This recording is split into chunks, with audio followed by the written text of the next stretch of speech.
ஹாய்ங்க, எப்படி இருக்கீங்க? நல்லா இருக்கீங்களா? நைட்டே பச்சை பயிறு ஊற வச்சுட்டேங்க. ஊற வச்சு அதை காலையில் வேக வச்சுட்டு தேங்காய் பூ திருவி போட்டு சர்க்கரை போட்டு சாப்பிட்டேங்க. பச்சை பயிறு உடம்புக்கு ரொம்ப நல்லதுங்க. அதுவும் பசங்களுக்கு கொடுக்கலாங்க.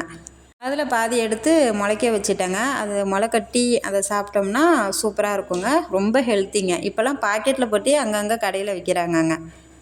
அப்புறம் மதியம் போல் ஒயிட் பாஸ்தா வேணும்னு பசங்க அடம்பிடிச்சாங்க. அப்புறம் ஒயிட் பாஸ்தா தாங்க செஞ்சேன். இந்த காய்கறி வெட்டுறது, இந்த தக்காளி எறிகிறது இதெல்லாம் என்னோடய வேலைங்க. செய்முறை மட்டும் என் வீட்டுக்காருங்க. ஞாயிற்றுக்கிழமை ஆனாலே பசங்க ஏதாவது ருசியாக வாய்க்கு ருசியாக கேட்பாங்கங்க. அதனால் இன்றைக்கி ஒயிட் பாஸ்தா தான் வேணும்னு கேட்டாங்க. அதுவும் செஞ்சு கொடுத்தோங்க.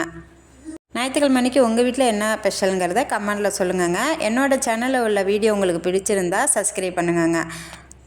பாஸ்தா செஞ்சு தட்டில் வச்சு பசங்களுக்கு சாக்ஸ் ஊற்றி கொடுத்துட்டாங்க. டீக்கு பிஸ்கட் கேட்டால் கூட தரமாட்டாங்க. ஆனால் அண்ணனுக்கு தம்பி ஊட்டி விட்றாங்க. என்ன ஒரு பாசம்! சண்டை போட்டுவிட்டோம். அப்புறம் பார்த்துக்கலாம்.